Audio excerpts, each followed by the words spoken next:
right සුබ දවසක් ළමයි මේ වෙනකොට 2025 පන්තියේ ළමයින්ට අපි ඕගැනික් කෙමිස්ට්‍රි සියල්ල අවසන් කරලා ඉවරයි. සාකච්ඡා කරලා ඉවරයි. ඒතකොට මේ YouTube session එකක් කරන්නේ ඇයි? මේ YouTube session එක හරහා අපි කරන්නේ ඔයාලා පරිවර්තන පිළිබඳ හුරු කරනවා, ඒ වගේම විභාග මට්ටමේ පරිවර්තන සාකච්ඡා කරනවා. ඒ වගේම යාන්ත්‍රණ වලට පුරුදු පුහුණු කරනවා. ඒ වගේම ව්‍යුහගත රචනා ප්‍රශ්න පත්‍රයේ 4 වෙනි ව්‍යුහගත රචනාවට පුරුදු පුහුණු කරනවා. ඒතර ওই විදිහට වැඩසටහන යන්නේ.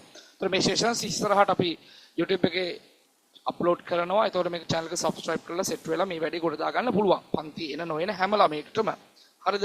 ඉතින් ඕගැනික් වල ප්‍රශ්න තියෙනවා නම් ඒ ප්‍රශ්න ටික ගොඩ දා ගන්න පුළුවන්. මේ පරිවර්තන සාකච්ඡාවත් එක්ක ක්‍රියාකාරී ලෙස සම්බන්ධ වෙන්න ඕනේ. හරි සම්බන්ධ වෙනවා නෙවෙයි ක්‍රියාකාරී ලෙස සම්බන්ධ වෙන්න ඕනේ. දැන් මේකේ මම පරිවර්තනයක් දාලා තියෙනවා. ඒතර මේක වීඩියෝ එකක් නිසා ඔයාලට මේක වීඩියෝ එක පෝස්ට් කරන්න පුළුවන් කරලා බලන්න මේක කොහොමද හදන්නේ කියලා. හරි? ඒක කොහොමද හදන්නේ කියලා බලලා හරි ඔයා ඒක නවත්තලා ඔයාලට හදන්න පුළුවන් නේ පුතා. හරි? ඒක හදන්න. හදලා ඉවර වෙලා බලන්න තමන්ගේ උත්තරේ හරිද කියලා. ඒක ප්‍රශ්නේ ඊට පස්සේ ඔයාලට වැරදි අඩුපාඩු හදා ගන්න පුළුවන්. හරිද?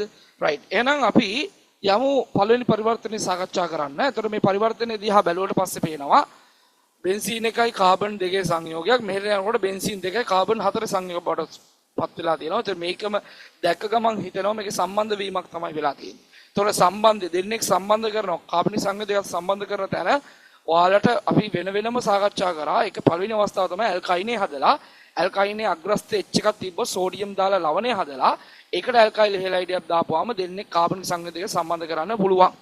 ඇල්කයිල් හෙලයිඩය කියන කොටස අර ඇල්කයිනේ අග්‍රස්ත H එක තිබිච්ච තැනට H වෙනුවට සම්බන්ධ කිරීමේ හැකියාව තියෙනවා. හරිද?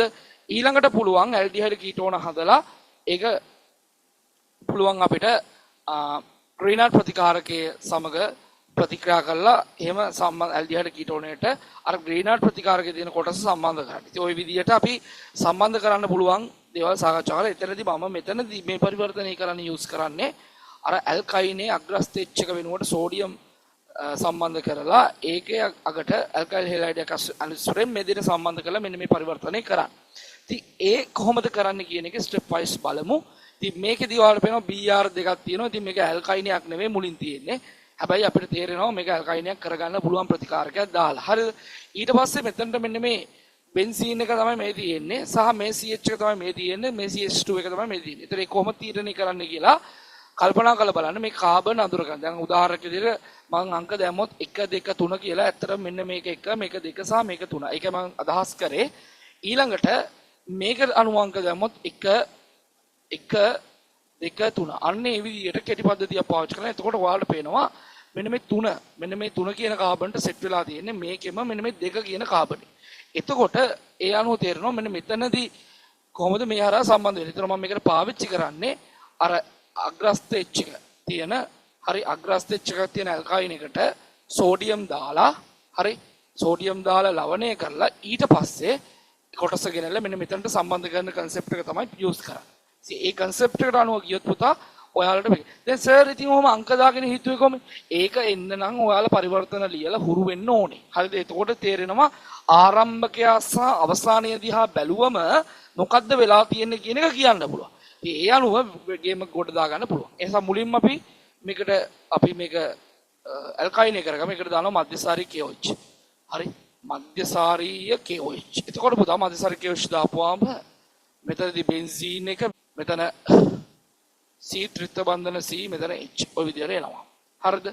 ඊට පස්සේ අපිට මේක අගට සම්බන්ධ කරගන්න පුළුවන් විදිහට. එතකොට මේක 1 2 3. ඒක ඔයාලා ඔළුවේ තියාගන්න. සෝඩියම් දානවා. සෝඩියම් දාපුවාම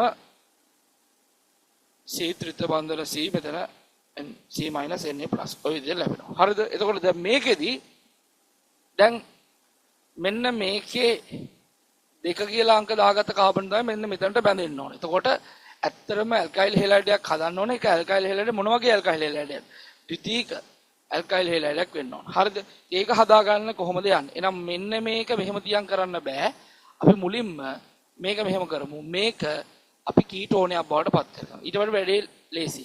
කීටෝනයක් බවට පත් කරගමු. කීටෝනයක් බවට පත් කරන්න අපිට පුළුවන් මර්කියුරික් සල්ෆේට් එක ජලය දාන්න. එතකොට ඔයාලා දන්නවා ඇල්කයිනෝ වලට H2O ආකලනය යටතේ අපි ඉගෙනුවා. මෙතනදී මෙන්න මේ කාබන්ට ද්විත්ව බන්ධන වෙනවා. මෙතන කාබන්ට H දෙකක් සම්බන්ධ වෙනවා. එහෙම වුණාම ලැබෙන්නේ කීටෝනයක්. හරිද? ඒතර ඔන්න ඔය විදියට හරි කීටෝනයක් ලැබෙනවා. ඔන්න ඔය විදියට. හරිද? ඊට පස්සේ අපිට මේකේ දැන් කීටෝනයක් නේ හැදලා තියෙන්නේ. ඒතර කීටෝනයක් අපිට ඕනනම් පුළුවන් ද්විතීක මධ්‍යසාරයක් කරගන්න. හරි ද්විතීක මධ්‍යසාරය ද්විතීක ඇල්කයිල් හෙලයිඩ් කරගන්න අවුලක් නැහැ කරන්න පුළුවන්. ඒතර මෙන්න මේ වගේ කීටෝනයක් කොහොමද අපි ද්විතීක මධ්‍යසාරය කරන්නේ? ඒකට දානවා සෝඩියම් බෝරෝහයිඩ්‍රේට් NaBH4. දාපුවාම මෙතන පුතා බෙන්සීන් එක හරි බෙන්සීන් එක මෙතන C මෙතන OH හරි මෙතනට H මෙතනට H එකයි මෙතනට H එකයි සෙට් වෙන්නේ. ඒතර මෙතන කාබන්ට H බෙද CH වෙනවා. මෙතන CH3. හරිද? ඊට පස්සේ අපිට පුළුවන් මෙතනට දාන්න හරි මෙතනට දාන්න PBr3. එතකොට PBr3 දාපුවාම මෙතන බෙන්සීන් එක මෙතන CH මන්න බලන්න ද්විතීක ඇල්කයිල් හැලයිඩයක් හදාගන්න.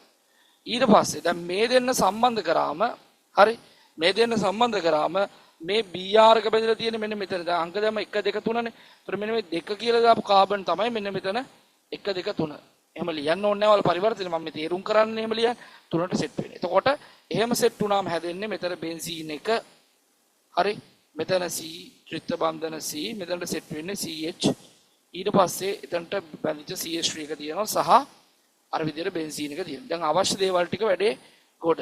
හරි දැන් ඔයාලට තියෙන මේක අරක කරන්නේ කොහොමද කියන එක. ඉතින් ඔයාලට තේරෙනවා මෙතනදී ද්විත්වයක් අතන්ට එනකොට මෙතන ත්‍රිත්වයක් අතන්ට එනකොට ද්විත්වයක් වෙලා තියෙනවා.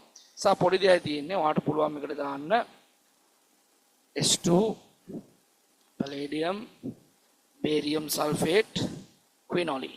හරි quinoline කියන ප්‍රතිකාරකය දාපුවාම මෙන්න මේ ත්‍රිත්ව බන්ධනයේ එක බන්ධනයක් ඉවත්ලා H දෙකක් දෙපැත්තට සම්බන්ධ වෙනවා. එතකොට අපිට ඒකෙන් අවශ්‍ය ප්‍රතිඵලය ගන්න පුළුවන්. ඒ කියන්නේ මෙන්න මේ ප්‍රතිඵලයට එන්න පුළුවන් මෙතන ලියන්නම්. හරි. එතකොට එනවා මේ විදිහට බෙන්සීන් එක මෙතන CH ද්විත්ව බන්ධන CH මෙතන CH3 සහ මෙතන මේ විදිහට බෙන්සීන්. අවශ්‍ය ප්‍රතිඵලය හදා ගන්න පුළුවන්. ඉතින් ඕක තමයි එක පාත් එකක්. දැන් කෙනෙක්ට තියෙන පුළුවන් ඕට වඩා වෙනස් ක්‍රමයක්. හරි. මීට වඩා වෙනස් ක්‍රමයක් කෙනෙක්ට තියෙන පුළුවන් පුතා. හරි. එහෙම තියෙනවා නම් ඔයාට ඒක හරිද වැරදිද කියලා චෙක් කරගන්න ඕන නම් 0.75යි 717යි 85යි 73 කියන මෙන්න මේ නම්බර් එකට WhatsApp පණිවිඩයක් දෙන්න. ඊළා සර් මම මෙන්න මෙහෙම තමයි මම හැදුවේ ඒකත් හරිද? එම් විකල්ප දැන් විභාගේ වුණත් විකල්ප පිළිතුරු කිහිපයක් අනිවාර්යෙන් මාගේ ස්කීම් එකේ දෙනවා. ඒතර මේකට තව විකල්ප ක්‍රම තියෙනවා. ඒතර ඒ ක්‍රම මම දැන් උගන්වන්න යන්නේ නැහැ. ඔයා එහෙම විකල්ප ක්‍රමයකට නම් හැදුවේ මේ උත්තරේ ආවනම් අන්න 0.75යි 717යි 83ට කියන එකට ඉටි පණිවිඩයක් දෙන්න මම හරි වැරදි දික බලලා කියන්න. හරි. රයිට්. ඉතින් ඔයා ලංකාවේ මොන තැනක හිටියත් මේ මෙන්න මේක බලනවා නම් මේ නම්බරයට WhatsApp පණිවිඩයක් දීලා ඔයාගේ පරිවර්තනයේ ඔයාගේ ක්‍රමයේ හරිද වැරදිද කියලා හොයාගන්න හැකියාව තියෙනවා. ඉතින් ඒකත් ඔයාලට දුන්න chance එකක්. හරිද? ඊළඟ කාරණාව දැන් ඊළඟ විශේෂණ එකේ ඊළඟ පරිවර්තනයේ අපි ඒකත් කරන්න විභාග මට්ටමේ පරිවර්තනයක්. ඒතර ඒකත් එකත් සම්බන්ධ වෙන්න ඊළඟ වැරදි අඩුපාඩු තියෙනවා නම් හදා ගන්න. හදාගෙන කොහොම හරි මේකේ පරිවර්තනයේ තියෙන ලකුණු ටික හොඳට ස්කෝර් කරන්න. හරිද? ඔන්න ඔය ටික තමයි අපිට කරන්න තියෙන්නේ. ඒ නිසා මම හිතනවා මෙන්න මේ කාරණා ටික ඔයාලට හොඳට පැහැදිලි වෙන්නේ නැති, තේරෙන්නේ නැති කියලා ප්‍රශ්නයක් ගැටලුවක් තියෙනවා නම් අහන්න. ඒක මම ඕන වෙලාවක ඔයාලට කියලා දෙන්න සූදානම් වෙලා ඉන්නේ. හරිද? රයිට්.